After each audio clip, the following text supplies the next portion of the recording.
এভাবে আপনারা fade in, fade out use করতে পারেন। নরমালাইজ লাউডনেস একটা অপশন আছে। অর্থাৎ এই যে লাউড অংশগুলো এগুলোকে সে নরমালাইজড করছে। ওকে করা যাক এটাকে আপনারা সিলেক্ট করে দিলেন। এনহ্যান্স ভয়েস এখানে বেশ কয়েকটি স্টেপ আছে।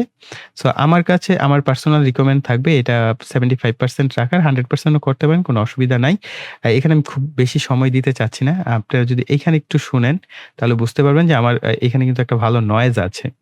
সো এটা একটু আমি প্লে সো আমার চ্যানেলে ভিডিও এডিটিং রিলেটেড অসংখ্য ভিডিও আছে, কিন্তু এআই বেসিস আমি অনেক ভিডিও, আমার এই ইউটিউব চ্যানেলটা এআই বেসড অনেক ভিডিও আছে, বিশেষ করে ভিডিও এডিটিং রিলেটেড। একটা শো নয়েজ কিন্তু এর মধ্যে আপনারা পাচ্ছেন।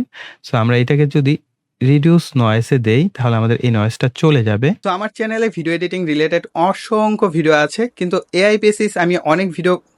সো এখন কিন্তু ওই নয়েজটা নাই। এরপর একটা অপশন হচ্ছে ভোকাল আইসোলেশন। এইখানে কিপ ভোকাল একটা অপশন আছে, আরেকটা হচ্ছে রিমুভ ভোকাল। অর্থাৎ আপনি যদি কোনো একটা গান থেকে যে গান গাইছেন তার কণ্ঠস্বরটা বাদ দেন, অর্থাৎ মেইন ভোকালটা বাদ দিতে চান, শুধু ভয়েস আপনার মিউজিকটা রাখবেন তাহলে রিমুভ ভোকাল। আর যদি চান যে আপনার ব্যাকগ্রাউন্ড কোনো মিউজিক রাখবেন না, শুধু ভোকালটা রাখবেন, আপনি সেটাও পারেন। সেক্ষেত্রে কিপ ভোকাল। তাহলে এই অপশনটা দেখা যাক এটা আইসোলেশন করার পর কিরকম হয়। তো আমার চ্যানেলে ভিডিও এডিটিং রিলেটেড অসংখ্য ভিডিও আছে, কিন্তু এআই বেসিস আমি অনেক ভিডিও, আমার এই ইউটিউব চ্যানেলটা এআই বেসড অনেক ভিডিও আছে, বিশেষ। ওকে, সো এইখানে মোটামুটি আগে CapCut এতটা ভালো ছিল না। এখন মোটামুটি বেশ ভালো পর্যায়ে আসছে। আরেকটা আছে চ্যানেলস অপশন। এখানে আপনি ফিল রাইট, যদি আপনি চান রাইট সাইডের সাথে লেফট সাইডকে আপনি একটু ফিল করবেন। ধরেন অনেক ক্ষেত্রে ওয়েভফর্ম কিছুটা উঁচু-নিচু হয়ে যায়। সেক্ষেত্রে আপনি ব্যালেন্সড করার ক্ষেত্রে এই ২ টা ব্যবহার করতে পারেন। সো খুব তাড়াতাড়ি একটু করার চেষ্টা করছি। ভিডিওটা অনেক লম্বা হয়ে গেছে। এরপর আছে ভয়েস চেঞ্জার অপশন। এখানে ভয়েস ফিল্টার পাচ্ছেন। ভয়েসের বিভিন্ন ফিল্টার পাচ্ছেন, যেমন ইকো আছে। আ দেখা যাক ইকোটা কিরকম হয়। অসংখ্য ভিডিও আছে, কিন্তু এআই বেসিস আমি অনেক ভিডিও। আচ্ছা, আমার কথা বলা শেষ হয়ে ইকো হচ্ছে। সো ইকো আছে বিভিন্ন লো, হাই, ডিপ বিভিন্ন টাইপের আছে। এগুলো আপনারা ইউজ করতে পারবেন। ভয়েস চেঞ্জার অপশনগুলো ভয়েস ক্যারেক্টারস অপশনগুলো, স্পিক টু সং এগুলো একে নিজের একটু চেঞ্জ করে রাখবেন। স্পিড ঠিক সিমিলার ভিডিওতে আমরা যেরকম দেখলাম ঠিক একই সিস্টেম। ওকে। সো আমরা এগুলো তো গেল। এখন আমরা বাম পাশের এই বিষয়গুলোকে কভার করব। অর্থাৎ আমরা এইখানে দেখতে পাচ্ছি ডিভাইস ইম্পোর্ট এআই জেনারেটেড। অর্থাৎ আপনি যদি এখানে কোনো কিছু লিখে দেন, সেই অনুযায়ী আপনি চাইলে এআই দ্বারা কোনো কিছু তৈরি করতে পারবেন। অনেকটা ChatGPT-র মতো আপনি এখান থেকে বিভিন্ন হেল্প নিতে পারবেন। স্টক ম্যাটেরিয়ালস আছে। এখানে বিভিন্ন ধরনের ট্রেন্ডিং, ক্রিসমাস বিভিন্ন টাইপের আপনি এখানে অপশনগুলো পাবেন। সো এগুলো আপনারা চাইলে ব্যবহার করতে পারেন। স্টক ম্যাটেরিয়ালস, এখানে আপনার সমস্ত স্টক ম্যাটেরিয়ালস গুলো আছে। ব্র্যান্ড অ্যাসেট হচ্ছে CapCut-এর নিজস্ব কিছু লোগো-টোগো আছে, সেগুলো আপনারা এখানে পাচ্ছেন। ঠিক সিমিলার অডিওতে মিউজিক পাচ্ছেন এখানে। মিউজিকের বিভিন্ন ক্যাটেগরিজ আছে, সেগুলো অনুযায়ী পাবেন। সাউন্ড ইফেক্টস পেয়ে যাবেন। এগুলো আসলে ইউজ করা খুব কঠিন কাজ না। আপনারা ধরেন একটা সাউন্ড ইফেক্টস নিলেন, আপনি ডাউনলোড করলেন।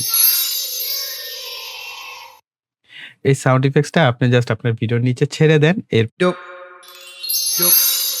আমার এই ইউটিউব। সো এইভাবে আপনারা জাস্ট ড্র্যাগ অ্যান্ড ড্রপ করে ইউজ করবেন। আরেকটা মজার বিষয় হচ্ছে কপিরাইটিং। হ্যাঁ, আমি একটা মিউজিকের জন্য এপ্লাই করেছিলাম যে আসলে এখানে কোনো কপিরাইট আছে কিনা, সেটা কিন্তু দেখিয়ে দিয়েছে যে আমরা TikTok এ ব্যবহার করতে পারব না। Your video will be mute on TikTok। অর্থাৎ আমাদের কপিরাইট যে সাউন্ডটা আমি ব্যবহার করছি সেটা TikTok এ মিউট করে দিবে। কিভাবে ইউজ করবেন আমি দেখাচ্ছি, খুব সিম্পল।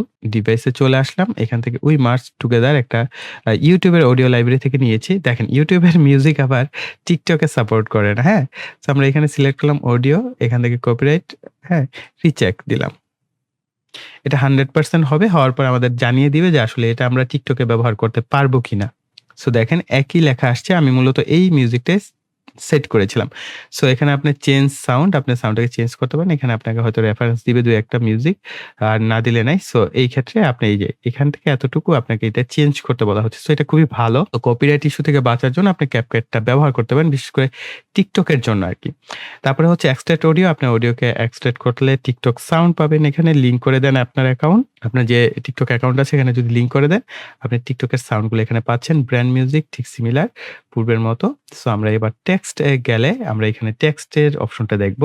তার জন্য আমরা আপাতত সামনের অংশগুলোকে কেটে এখানে এই ভিডিওটাকে নিয়ে নিলাম। নেওয়ার পর আমরা টেক্সটে যাই, ডিফল্ট টেক্সট। এখানে আপনি টেক্সটটা কতটুকু রাখতে চাচ্ছেন, একটা ভিডিওর কতটুকু অংশে। ধরেন আমি এখান থেকে টেক্সটটা দেখতে চাচ্ছি, আমি এখানে টেক্সটটা সেট করব। কতটুকু দেখতে চাচ্ছেন, সাপোজ এই পর্যন্ত, তাহলে আপনি এতটুকু বড় করবেন। অথবা যদি চান যে না আরো আগে শেষ হয়ে যাবে, আপনি এটাকে ছোট করে দিতে পারেন। এভাবে অ্যাডজাস্ট করলেন। এখানে লিখে দিলেন আপনি কি, হাই ডিয়ার অল। এরপর এটাকে আপনারা চাইলে অ্যাডজাস্ট করতে পারবেন। নিচেরটাকে অবশ্যই লক করে দিলেন। এরপর আপনি এটাকে কোথায় অ্যাডজাস্ট করতে চাচ্ছেন সেখানে সেট করে দেন। টেক্সট সিলেক্ট করার পর আমার ডান পাশে আপনারা দেখতে পাচ্ছেন ইফেক্টস, বাবল, বেসিক্স এই ধরনের টেক্সটের অপশনগুলো চলে আসছে। টেক্সটকে আপনারা বোল্ড করতে পারবেন, আন্ডারলাইন করতে পারেন, ইটালিক করতে পারেন। কোন ধরনের চান সমস্ত টেক্সটের কালার চেঞ্জ করতে পারবেন। টেক্সটের বিভিন্ন স্টাইল আপনার আছে এখানে। বিভিন্ন স্টাইলে আপনি টেক্সট এখানে চেঞ্জ করতে পারবেন। ট্রান্সফর্ম অপশন আছে, স্কেল বড় ছোট এখানে অ্যাডজাস্টমেন্ট করতে পারেন। ঠিক একইভাবে ভিডিওতে আমরা যেরকম কি ফ্রেম বসিয়ে অ্যানিমেশন করেছি, এই টেক্সটকেও আপনি অ্যানিমেশন করতে পারবেন। তাই আর এগুলো দেখাচ্ছি না। অলরেডি আমরা একবার দেখেছি। স্ট্রোক এড করতে পারেন যদি চান। তারপরে ব্যাকগ্রাউন্ড এড করতে পারেন। আপনার টেক্সটের পিছনে যদি আপনি ব্যাকগ্রাউন্ড এড করতে চান, সেটার আবার আপনার বিভিন্ন কাস্টমাইজেশন এইখান থেকে এখন আই থিংক আপনারা করতে পারবেন। এই বিষয়গুলো খুব একটা কঠিন না। সো ভিডিও অলমোস্ট অনেক বড় হয়ে গেছে। আবার টেক্সটকে চাইলে আপনি গ্লো করাতে পারবেন। এই যেভাবে গ্লো করাতে চাইলে গ্লো করাতে পারবেন। শ্যাডো এড করতে পারবেন। তারপরে আরো বিভিন্ন অপশন আছে। এই কার্ভ অপশন আছে, আপনি কার্ভ করতে পারবেন। এভাবে যদি আপনি চান টেক্সটকে কার্ভও করতে পারেন। ওকে। দেন আছে বাবল অপশন। এখানে আপনারা বিভিন্ন ধরনের টেক্সট ফরম্যাট এদেরকে কনভার্ট করতে পারেন এইরকম, অথবা না চাইলে এরকম। তারপরে ইফেক্টস আছে। টেক্সটের বিভিন্ন ধরনের ইফেক্টস আপনি এড করতে পারেন। অর্থাৎ টেক্সটের মধ্যেই স্টিল ভাবে যদি কোনো ইফেক্টস এড করতে চান, এই ধরনের ইফেক্টস যেটা আপনার পছন্দ আপনি সেটা এখানে এড করে দিতে পারেন। এরপর অ্যানিমেশনস অপশন আছে। এখানে অসংখ্য ধরনের ইন, আউট, লুপ অ্যানিমেশন গুলো আছে। ধরেন যে এরকম একটা অ্যানিমেশন আমরা এড করলাম। এটা পুরো লুপ জুড়ে হলো। যেটা আমরা ভিডিওর শুরুতেই দেখেছি। সো আমাদের এটা কিন্তু এখন অ্যানিমেট করবে। অলরাইট? সো আমরা নান করে দিচ্ছি। এরপরে আমরা দেখতে পাচ্ছি যে অ্যানিমেশনের পর ট্র্যাকিং নামে একটা অপশন আছে। ধরেন আমি এই টেক্সটটা চাচ্ছি। আচ্ছা, এখানে অ্যানিমেশনটা আমি লুপ থেকে এটাকে অফ করে দেই।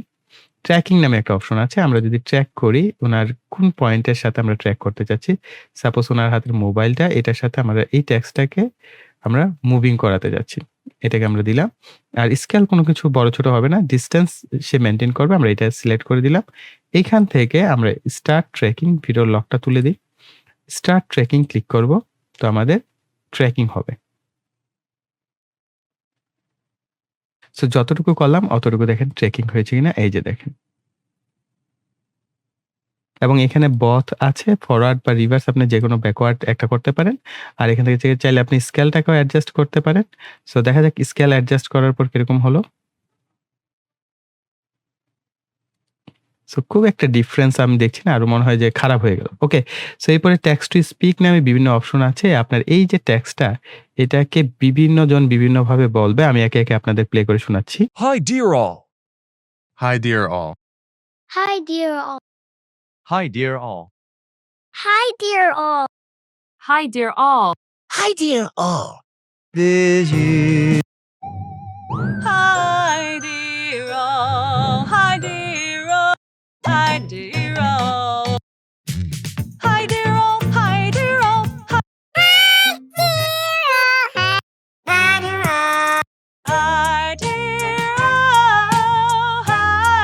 dear all. Hi, dear all. Hi, dear all. Hi, dear all. Hi, dear all. Hi, dear all. So বুঝতেই পারছেন যে আপনি আপনার টেক্সটকে বিভিন্নভাবে বিভিন্ন সুরে কিন্তু গাওয়াতেও পারবেন। যেভাবে আপনি চান সেভাবে আপনি এটার আ সাউন্ডগুলো এড করতে পারবেন। অলরাইট। সো এই তো গেল বিষয় এই পুরো টেক্সটের উপর। এরপর আপনারা আরো বেশ কিছু অপশন এখানে পাচ্ছেন। ডিফল্টের পরে এখানে প্রিসেট কিছু অপশন পাবেন, যেগুলো আপনারা চাইলে ব্যবহার করতে পারেন। এআই জেনারেটেড ব্যবহার করতে পারবেন। ইফেক্টস ব্যবহার করতে পারছেন। বিভিন্ন ধরনের ইফেক্টস এখানেও পাচ্ছেন। বেসিক থেকে শুরু করে বিভিন্ন টাইপের টেক্সট টেমপ্লেট গুলো পেয়ে যাচ্ছেন। আপনারা যদি চান এই টেক্সটের মধ্যে কোনো টেমপ্লেটস ব্যবহার করতে, সেই ধরনের টেমপ্লেটস কিন্তু আপনারা এখান থেকে ব্যবহার করতে পারবেন। সো আপনি এখান থেকে জাস্ট ডাউনলোড করে যেটা আপনার পছন্দ হয় আপনি সেটা ব্যবহার করতে পারছেন। এখানে এই টেক্সট টেমপ্লেট গুলো আপনি ইউজ করলেন, সেখানে আপনার মন মতো টেক্সট আরকি লিখে দিতে হবে। অলরাইট। সো আমরা পরবর্তী অপশনে চলে যাই।